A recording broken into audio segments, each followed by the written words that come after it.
नमस्ते दोस्तों, स्वागत है आपका राम कहानी बज़ में, जहां शब्दों में जादू है और हर आवाज के पीछे एक कहानी छुपी है।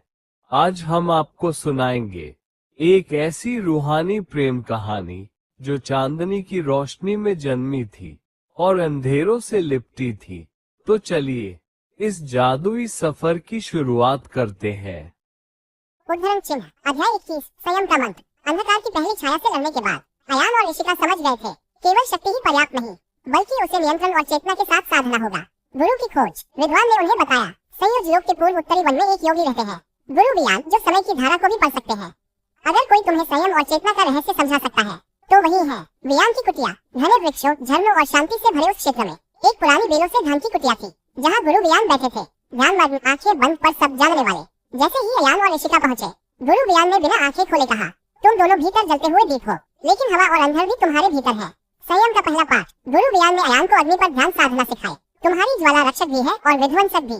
यदि तुम्हारी भावना भटकी तो यह आग तुम्हें ही जला देगी। वहीं ऋषिका को जल की धारा में तैरना सिखाया गया, जहाँ उसे अपनी भावनाओं को बहने देना था, बिना डूबे। मंत्र का उद्घोष। गुरु ने उन्हें संयम का प्राचीन मंत्र सिखाया, ग्रेटर देन प्रेम से शक्ति, चेतना से दिशा और समर्पण से विजय। जब दोनों ने यह मंत्र साथ में उच्चारित किया तो उनके चारों ओर एक दिव्य आभा फैल गई, जो उनके अंदर के भय और क्रोध को धोने लगी। निश्चित लोक की दूसरी चाल। उधर निश्चित लोक में एक नई छाया जन्म ले रही थी, निशकाया, एक रहस्यमय योद्धा जो सपनों में उतरकर आत्मा को विकृत कर सकती थी। उसकी नजर अब अयान और ऋषिका पर थी। अध्याय 22 सपनों की जंग। रात्रि का समय था। संयुज योग का आकाश नीला नहीं, अब गहरा बैंगनी हो चुका था। गुरु बियान की शांति आश्रम में अयान ध्यान में था, पर इस बार उसकी चेतना धीरे धीरे कहीं और बहने लगी थी।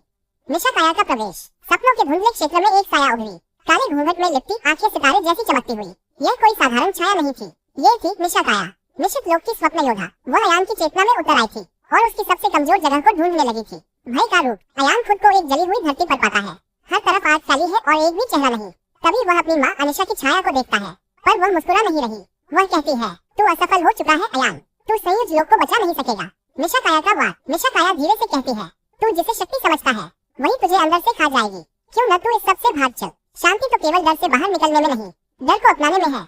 उसकी आवाज धीमी, मीठी और घातक थी। अयान के भीतर हलचल होने लगी, उसकी अग्नि बुझने लगी। ऋषिका का जागरण। ऋषिका ने महसूस किया कि कुछ गलत हो रहा है। उसने ध्यान मुद्रा में प्रवेश किया और अपनी आत्मा को अयान के सपनों में भेज दिया। वह वहां पहुंची जहां निशकाया और अयान आमने सामने थे। ऋषिका ने एक मंत्र बोला, जिससे जल की एक दिव्य लहर उठी और निशकाया को थोड़ी देर के लिए पीछे धकेल दिया। अयान का जागरण। ऋषिका की आवाज आई, भाई, ये तेरा भय नहीं, यह उसका जाल है। तू वह है जो प्रकाश से पैदा हुआ है। अयान ने आंखें बंद की और संयम का मंत्र दोहराया, ग्रेटर देन प्रेम से शक्ति, चेतना से दिशा और समर्पण से विजय। अग्नि फिर से जागी, पर इस बार शांत, उज्जवल और संतुलित। निशकाया की पराजय अभी अधूरी। निशकाया हंसी, तुमने अभी पहली परीक्षा पार की है, लेकिन अगली बार मैं तुम्हारे दिल की गहराइयों में उतरूंगी। और वह सपनों से गायब हो गई। सुबह का सूरज। अयान जागा, पसीने में डूबा, लेकिन भीतर स्थिर। ऋषिका ने उसका हाथ थामा। हम इस युद्ध को अकेले नहीं लड़ सकते, हमें दूसरों की भी जरूरत होगी। अध्याय 23 साथियों की खोज। निशकाया की छाया तो हट गई थी, लेकिन अब ये स्पष्ट हो चुका था, अयान और ऋषिका को यह युद्ध अकेले नहीं जीतना था। संयुज योग के विभिन्न कोनों में ऐसे योद्धा थे जो 5 महातत्वों से जुड़े हुए थे, अग्नि, जल, वायु, पृथ्वी और आकाश।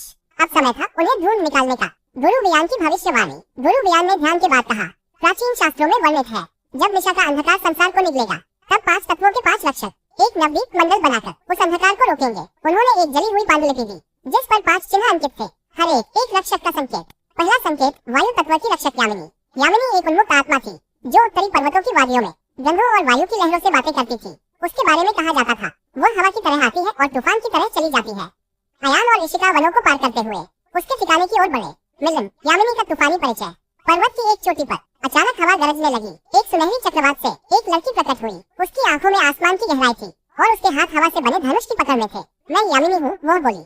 क्यों तुम्हारी अग्नि और जल मुझे तलाश रहे हैं? ऋषिका ने धीरे से कहा, क्योंकि तूफान का वश केवल तूफान ही समझ सकता है और हमें तुम्हारी जरूरत है। यामिनी की शर्त, मैं साथ चलूंगी, यामिनी बोली, पर तब जब तुम मेरे आत्मा परीक्षण में सफल रहो, क्योंकि रक्षक वही हो सकता है जो अपने भीतर की शांति को भी थाम सके और बाहर की तबाही को भी। अयान और ऋषिका तैयार थे। उनके आगे अब एक नया परीक्षण था, वायु की गति और उसकी अनिश्चितता से जूझना।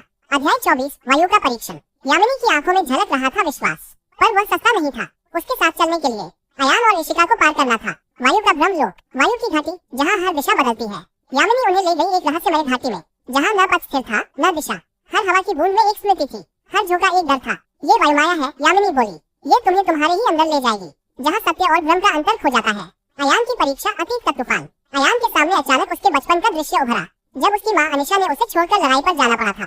वह आवाज फिर से आई, तुम मुझे बचा सकते थे अयान, तुम्हारी शक्ति व्यर्थ गई। अयान घबरा गया, पर तभी उसने संयम का मंत्र याद किया और कहा, ये स्मृति है, अपराध नहीं।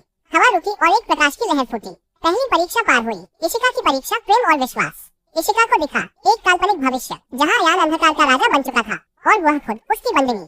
क्या तुम विश्वास कर सकती हो कि तुम्हारा भाई कभी अंधकार में नहीं डूबेगा? यह आवाज यामिनी की थी, पर हवा की भाषा में। इशिका ने आंखें बंद की और उत्तर दिया, मेरा विश्वास उसकी लौ है।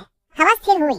दूसरी परीक्षा पार हुई। यामिनी का निर्णय। जैसे ही हवा शांत हुई, यामिनी मुस्कुराई, तुम दोनों ने मेरे संदेहों को पराजित किया, अब मैं इस यात्रा में तुम्हारे साथ हूँ। उसने अपनी वायु शक्ति की मुहर अयान की हथेली पर छोड़ी, एक नीली वायु लिपि जो उसके शरीर में समा गई। 3 में से 3। अब उनके पास 3 तत्व हो चुके थे, अग्नि, अयान, जल, इशिका और वायु यामिनी। लेकिन गुरु बियान ने चेताया था, अगली खोज सबसे कठिन होगी, क्योंकि पृथ्वी के रक्षक तक पहुंचने के लिए उन्हें नीचे उतरना होगा, संयोज लोक की जड़ों में। अध्याय 25, पृथ्वी की गहराई। 3 रक्षक साथ आ चुके थे, अयान, अग्नि, इशिका, जल और यामिनी वायु। अब चौथी खोज शेष थी, पृथ्वी तत्व का रक्षक, जिसके बारे में केवल एक नाम जाना जाता था, धरातरु। गुरु बियान की चेतावनी। प्रस्थान से पहले गुरु बियान ने कहा, धरातरु वह है जो बोलता नहीं, पर हर कदम की ध्वनि सुनता है। उस तक पहुंचने के लिए तुम्हें संयुज लोक की जड़ में उतरना होगा, जहाँ न प्रकाश है न दिशा, केवल स्मृति और मूर्खता की खनक। प्रवेश जललोक। अयान और उसकी टोली ने एक प्राचीन खाई में प्रवेश किया, जहाँ पत्थरों पर जीवित लिपियां उभरी हुई थी। हर कदम पर जमीन हिलती, जैसे पृथ्वी सांस ले रही हो। इशिका ने कहा, ये कोई साधारण गुफा नहीं, ये पृथ्वी की आत्मा है। धरातरु की परीक्षा। अचानक सबके नीचे की जमीन फटी और वे एक गहरे अंधेरे कक्ष में गिरे। वहाँ एक विशाल वृक्ष खड़ा था, सूखा पर जीवित। उसके तनों में धड़कन थी। वही था धरातरु, पर वह कुछ नहीं बोला।